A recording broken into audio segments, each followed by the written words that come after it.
The topic I chose for this video essay is Paul Laurence Dunbar and Black Naturalism.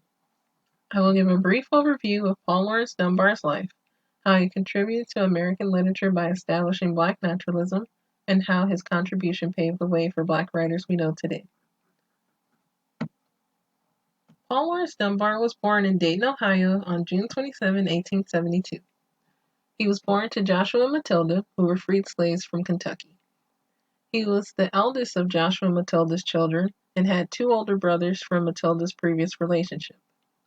With the help of his mother, Paul learned how to read by age 4. The school system in Dayton, Ohio couldn't afford to keep their students segregated, which allowed Dunbar to receive a formal education growing up. When Dunbar began attending Central High School in 1886, he was the only Black student. He was a very popular student in his high school years and became the editor of his school newspaper and was a part of the debate team. He published a newspaper for African American readers called the Dayton Tatler, which was printed by his friend and future aviator Orville Wright.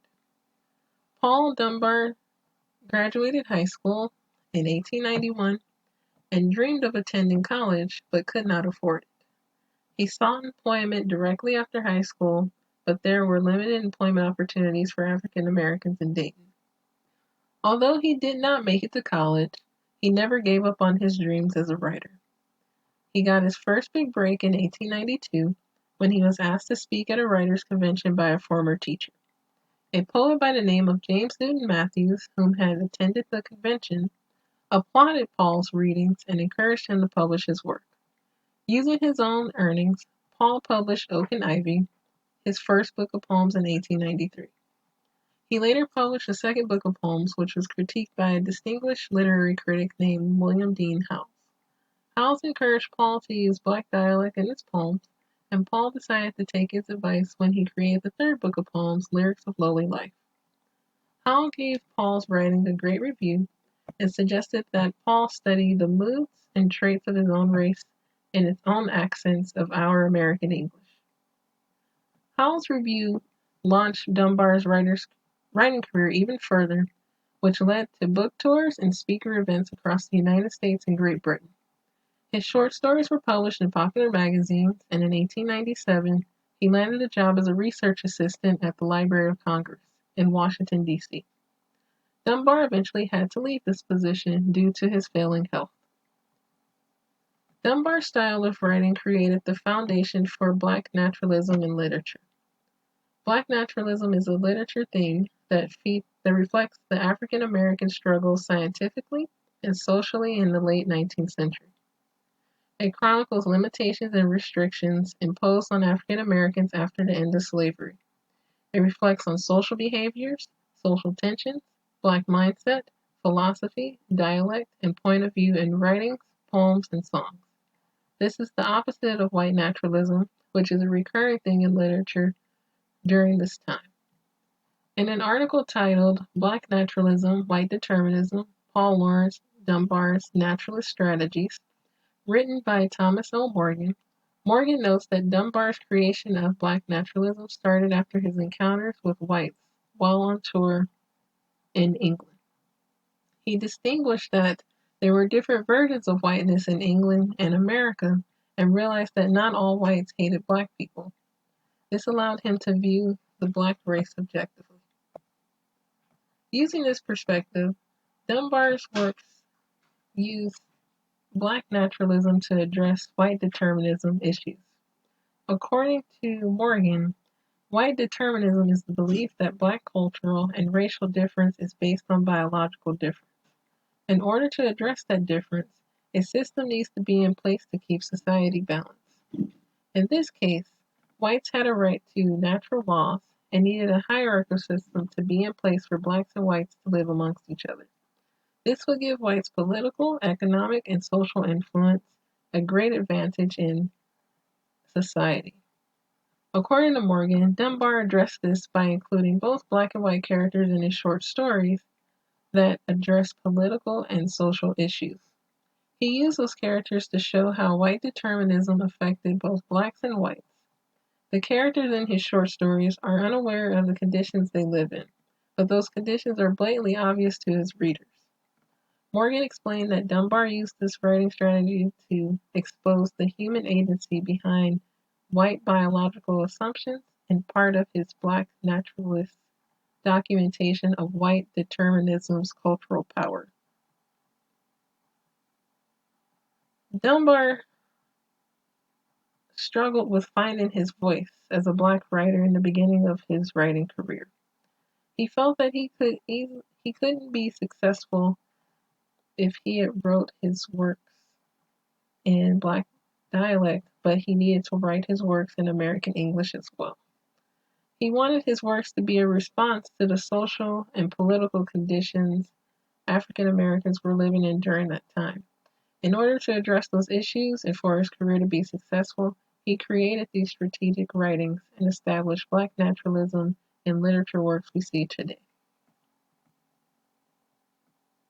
Dunbar's audience was predominantly white, and they were immediately attracted to his style of writing because it was the first time whites had ever seen black expression in literature, while using the point of view and dialect of black people.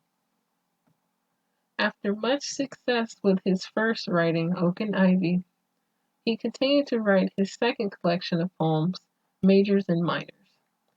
Some were written in American English under the Majors title, and black dialect poems under the Minors title. His work began to grab the public's attention, thus leading him to publish his third work, Lyrics of a Lowly Life, a combination of poems from his first two poem books, mostly written in black dialect. After he had left his position at the Library of Congress, he began to publish short stories such as Folks from Dixie, which was a short story collection that addressed situations Black Americans faced before and after emancipation, including harsh examinations of racial prejudice. It was well received by critics, and Dunbar moved on to write his first novel, The Uncalled, a novel about a pastor who was alienated from his church after refusing to help an unwed mother and his struggles to remain in his faith and find happiness. This novel was an answer to Nathaniel Hawthorne's Scarlet Letter, but was not well received by critics. After some struggles with his health, he began to write The Strength of Gideon, a collection of stories that explored Black life before and after slavery.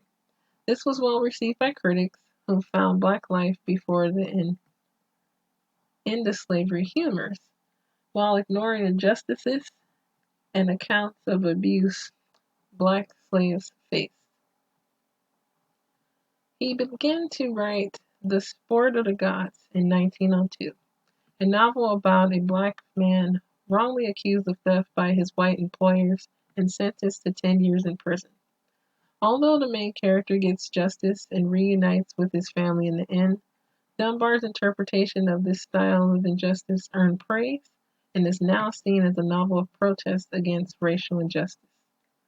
Dunbar also published In Old Days Plantation, which were short stories of stereotypical characters found on a southern plantation during slavery. Critics were conflicted in their reviews with this short story because Dunbar's message in the story seemed to contribute to racist views and at the same time reject those views. While Dunbar's works received rave reviews from critics, he also caught the attention of other famous writers, such as Frederick Douglass.